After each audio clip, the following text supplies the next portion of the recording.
Isso eu já falei, né? Possibilidade de realinhamento dos preços na próxima safra e incertezas com a economia mundial e uma previsão de maior oferta em 2023. Isso previsão de um banco muito especializado, que é o Rabobank, no relatório recente que ele divulgou aí. Pode passar, por favor.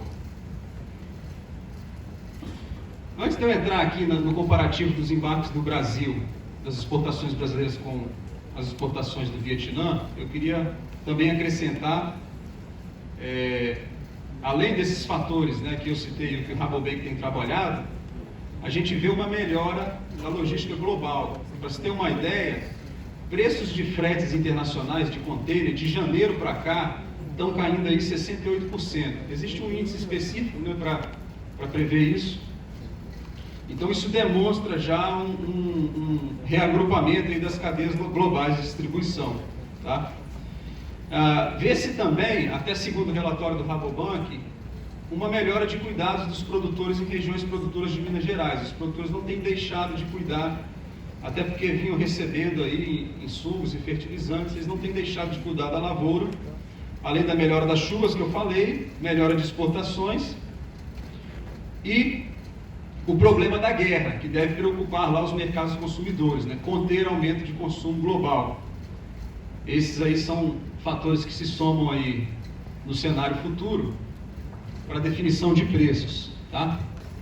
Enquanto isso, falando de Brasil e Vietnã, o Vietnã é o maior produtor de café robusta do mundo, o maior exportador, esse gráfico aqui a gente quer demonstrar só o seguinte: na coluna verde é o Vietnã, a gente vê uma exportação dele quase que estagnada de café. Isso tem demonstrado aqui que Vietnã está no seu limite de capacidade, ao contrário do Brasil, que vem numa crescente de exportação aí. Pode passar, por favor. Mais uma vez um gráfico de preços, né? A gente está sendo repetitivo aqui para mostrar as últimas cotações nesse ano. Desculpa.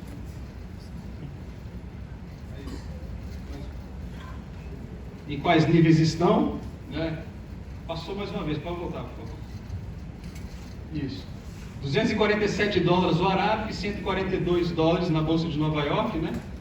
E 142 dólares para o Conilon, isso daí algo em torno de 1.390 o arábica e 750 o Conilon. Pode avançar. Então as altas do Conilon retiraram competitividade do Brasil nas exportações para o exterior, contra o maior concorrente, que é o Vietnã, né? Só para você ter uma ideia de onde a gente saiu, nós tínhamos aí um patamar de ligeiro desconto contra a Bolsa de Londres, né? Nós saímos de um ligeiro desconto contra as cotações na Bolsa de Londres para prêmios de 800 dólares por tonelada no final dessa safra. Mesmo com o recuo que a gente teve agora em novembro, os preços de 850 reais a saca caindo para 700 reais a saca, nós ainda estamos 410 toneladas FOB acima do preço do Vietnã. Então o preço do Conilon é 750 reais a saca, mais o charge de 50 reais por saca e a taxa do dólar 5,30, nos dá um preço em dólar aqui no Brasil de 141 dólares por saca, o que dá 2.358 dólares por tonelada, contra um preço de 481 dólares acima de 1.877 dólares por tonelada, o que nos coloca aí 481 dólares por tonelada acima da cotação de Londres, o nosso café Conilon. Já o Vietnã, ele está 50 dólares por tonelada mais barato do que a Bolsa de Londres. O que isso nos impacta? O comprador prefere o Vietnã para exportação e o Conilon fica aqui no mercado interno, largamente absorvido pela indústria doméstica. Vamos para frente, por favor. Só para se ter uma ideia de como os índices de Nova York e Londres mais dólar evoluíram em percentual contra o que o nosso Conilon cresceu em percentual. Aqui se vê, ó, Nova York subiu 63%, de outubro de 19 até o final desse ano, né? Londres 45%, o dólar cresceu 32% e os Conilons aqui, ó, bica de Conilon saltou de 280 reais para 700 reais, aumentando 150% em reais, e em dólar aumentando 88%. Toda essa alta muito acima do que os outros índices aqui de cotação subiram. Por favor. O que isso provocou no mercado interno? Aumento do consumo de Conilon nos blends. Antes dessa alta, nós tínhamos aí, está desconfigurado aqui, algo em torno de 50% nos blends. E agora nós estamos aí em torno de 75% de café Conilon usado nos blends do mercado interno. O que, se considerarmos aqui um consumo interno de 21 milhões e meio de sacas, nos dá aí uma projeção de consumo de 16 milhões de sacas de Conilon no mercado interno. Um aumento aí em torno de 5,3 milhões de sacas. De um modo geral, olhando toda a produção de Conilon no mundo, tem-se percebido, da parte do Brasil e do Vietnã, uma melhoria de qualidade contínua e crescimento de produtividade. Isso tem aumentado a produção de Robusta e Conilon no mundo. Isso permite uma maior participação de Robustas nos blends. Aqui é consumo global, né? Hoje é da ordem de 43%, podendo chegar a 50%. Com um consumo de 170 milhões de sacas no mundo, isso previsão da OIC, se a gente aplicar uma taxa de 1,5%, o mundo vai precisar de aproximadamente em 10 anos mais 30 milhões de sacas de café Conilon para atender a toda a sua demanda. Isso só vai ser possível com o aumento contínuo de produtividade e de qualidade do Conilon. Ou seja, vai ter demanda para absorver o incremento de produção de Conilon em arábica por parte do Brasil. Vamos para frente. Mais um gráfico aqui demonstrando comportamento de preços, né? A partir do segundo semestre de 2022, os preços, como eu já falei, tem uma previsão de ficarem pressionados, né? Mantendo essa tendência para 2023. As exportações seguem em volumes relativamente razoáveis, né? O consumo também seguindo em patamares razoáveis. E trabalha-se com uma melhora da safra 2023, o que pode aumentar um estoque de carrego aí, pode ter um estoque significativo de café de carrego até a entrada da próxima safra. Por favor. Bom, diante de todos esses cenários aí que depreciam preços, né, que pressionam preços para baixo, um estudo recente feito pelos associados do centro, isso também é de muito conhecimento de vocês, demonstra que, na medida em que se aumenta a produtividade de café, o custo tende a reduzir. Então, assim, num cenário com uma produtividade em torno de 60 sacas por hectare, o custo ele passa a ser de 582,60, custo total. Se saltar aí para uma produtividade de 100 sacas por hectare, esse custo cai para algo em torno de 530 reais por saca. Pode passar, por favor. Na medida então que se aumenta a produtividade, se consegue também maiores margens, né? Nós temos aqui na coluna verde a produtividade em sacas por hectare.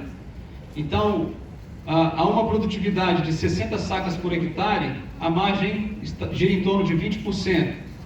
Quando você aumenta a sua produtividade para 100 sacas por hectare, você passa a ter um preço aí de R$700, né, nas últimas cotações, e um custo de R$434. Isso é uma estimativa, a gente não está aqui para acertar, é só um estudo para propor a reflexão.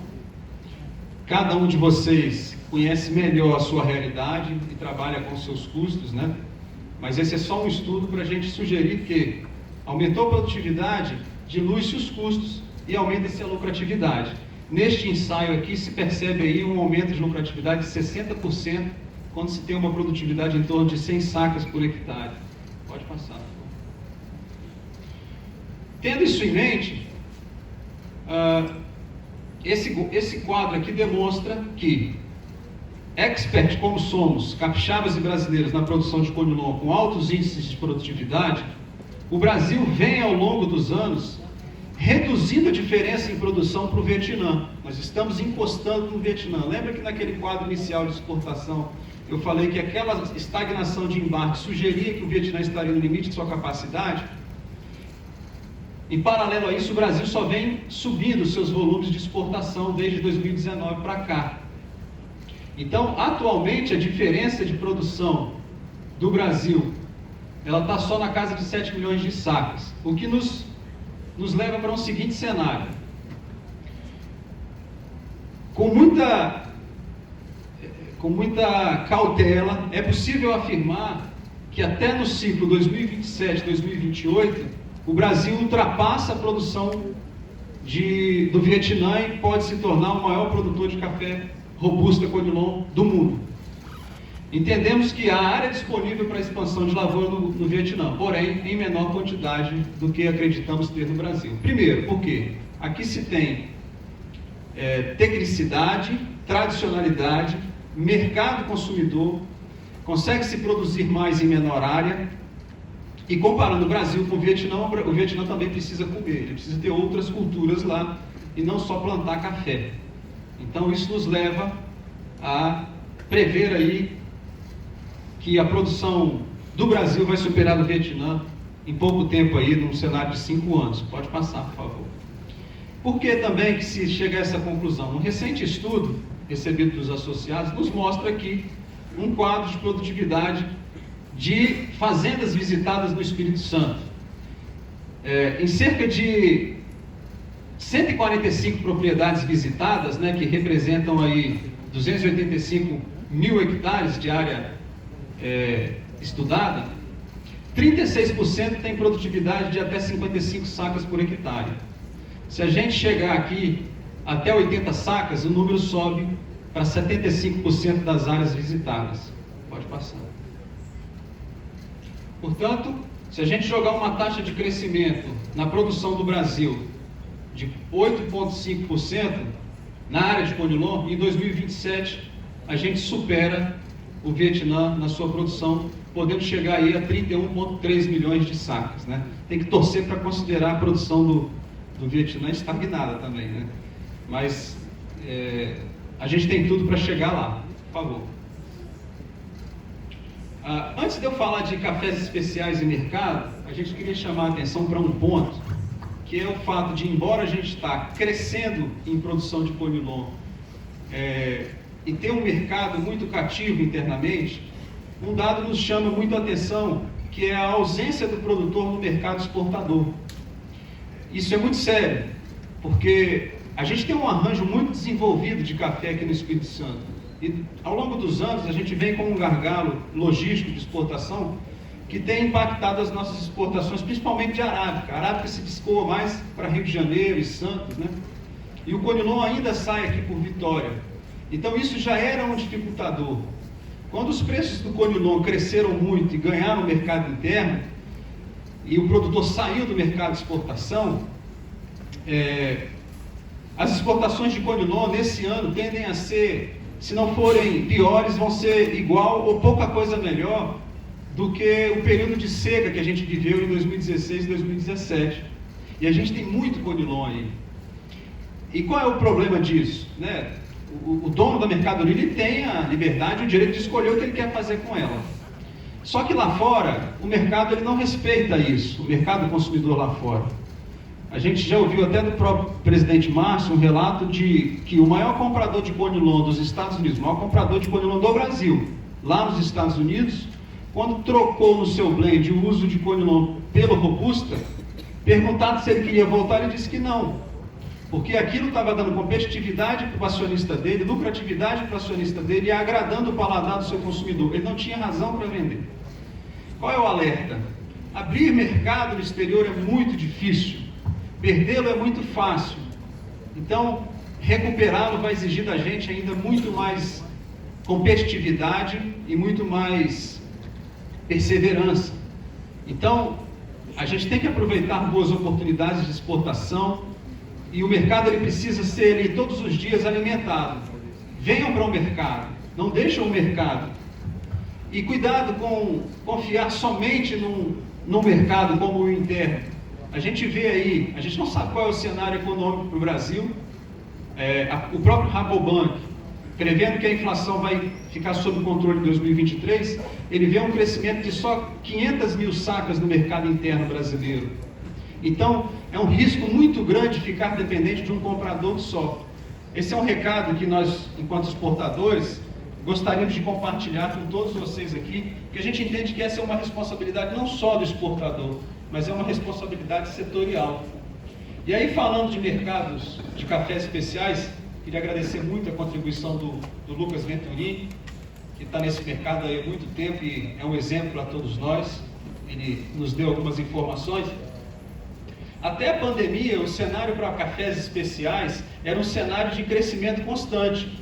E a pandemia, porque retirou o consumidor lá fora, de cafeterias, de hotéis, de consumo fora do lar, ela veio a diminuir esse crescimento, embora atualmente o mercado de cafés especiais ainda é crescente, mas não na mesma pujança que era até os níveis pré-pandemia.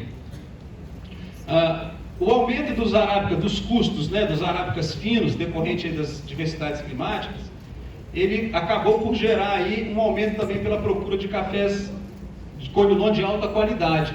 Então, o industrial, ele tem essa percepção de que o café de boa qualidade, o conilon de boa qualidade, na medida em que ele agrada ao seu consumidor, mesmo que, se os preços dos arábicas finos vierem a sofrer uma pressão, ele não vai virar a chave instantaneamente e com grande chance dele manter o uso de conilon especial no seu blend, porque tem competitividade, porque o sabor agrada ao produto final. O café especial, ele requer sim uma estratégia de venda muito melhor, uma análise e um cuidado muito melhor para se vender. Não é do tipo vender um conilon padrão, tradicional, em que você vende no estoque, no atacado, ligando muitas vezes, não é geral, mas em muitas situações a gente vê isso. É muito cômodo você fazer uma venda só, mas o café especial ele requer que você chegue perto de bons compradores, chegue o mais perto possível do comprador final, para que o poder de ganhar grandes margens no seu café, ele fique na sua mão, e não fique na mão de um atravessador indesejado.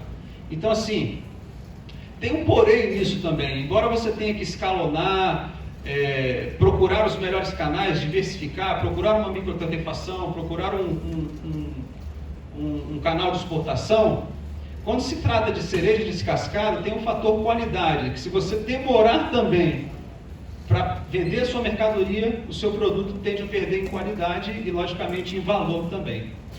Em 2022, a gente percebe que o mercado ele deu uma reduzida, mas continua pagando prêmios. A gente vê isso entre os associados do Centro Comércio de Café de Vitória. E, no final de tudo, o que compensa a produção de café especial é a garantia de que o seu café, procurado entre os demais, ele vai ser o primeiro a ser buscado e ele vai sempre pagar preços melhores do que a referência da bolsa. Pode passar.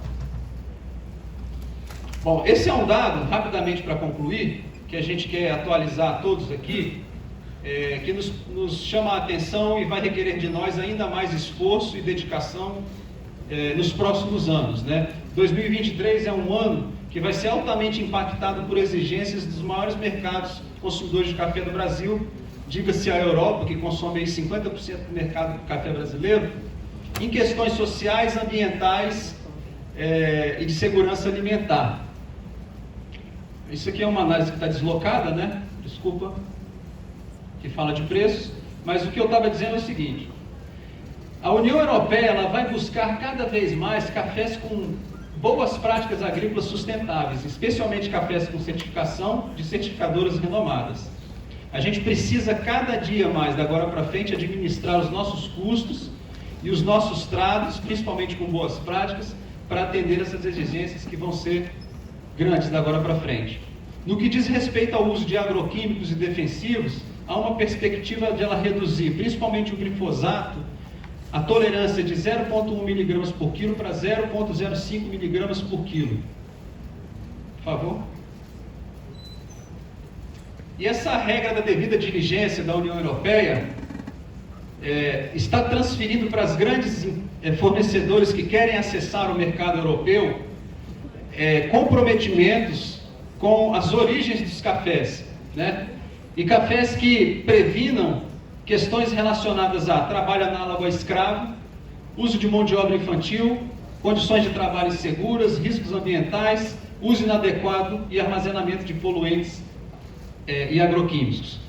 A lei ela prevê, inclusive, que além de não acessar o mercado europeu, a possibilidade de multas, para os fornecedores. E aí, todos os grandes compradores, Starbucks, Nestlé, Timo, Melita, têm comprometimentos com essas questões, são os nossos clientes, Os objetivos dessas exigências impedir que a compra de produtos ligados a áreas de desmatamento global e impedir também produtos com o intuito de frear a degradação florestal. Empresas relevantes, como eu falei, tendem a realizar uma rigorosa diligência para colocar seus produtos no mercado na União Europeia. Há necessidade de provar que os produtos serão livres de desmatamento, produzidos em terras que não foram sujeitas a desmatamento a partir de dezembro de 2020 e em áreas legais, em conformidade com toda a legislação ambiental e florestal do país. Pode passar, por favor? Além disso, o que nos dá, assim, uma tranquilidade é o fato de que, para todas essas exigências, o Brasil, e aí via Secafé, via MRE, Ministério da Agricultura, ele já está preparado e se antevendo a tudo isso. Uma prova disso é o trabalho que o FECAFÉ fez, em conjunto com a Imaflora e a Exalc, para provar que o café brasileiro ele já é carbono neutro. E aí agora falando de gases de efeito estufa, né? A geração de gases de carbono equivalente na atmosfera.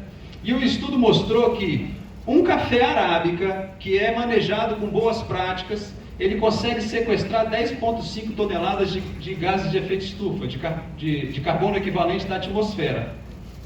Até mesmo um café tradicional, um café arábica sem boas práticas agrícolas, né, bom manejo agrícola, ele, por si só, é capaz de retirar 1,6 toneladas de carbono equivalente da atmosfera. Ou seja, os cafés do Brasil são uma importante ferramenta para mitigar a emissão de gases de efeito estufa e contribuir para a redução do aquecimento global. A gente precisa falar isso, a gente precisa contar isso para os compradores lá fora. A boa notícia é que isso já foi feito com o Arábica, tem um desafio para se conseguir certificar tudo isso, as certificadoras são muito caras, mas já é um passo inicial. E a boa notícia é que o Secafé pretende agora identificar isso no Conilon, com perspectivas de achar até que o Conilon ele sequestra mais por causa de adensamento e de produtividade. Como eu disse, todos os grandes compradores dos nossos cafés já se comprometeram com isso. Bom, eu espero que não tenha me alongado muito e nem corrido demais, mas esses eram os dados que a gente gostaria de compartilhar com vocês. Obrigado, hein, gente?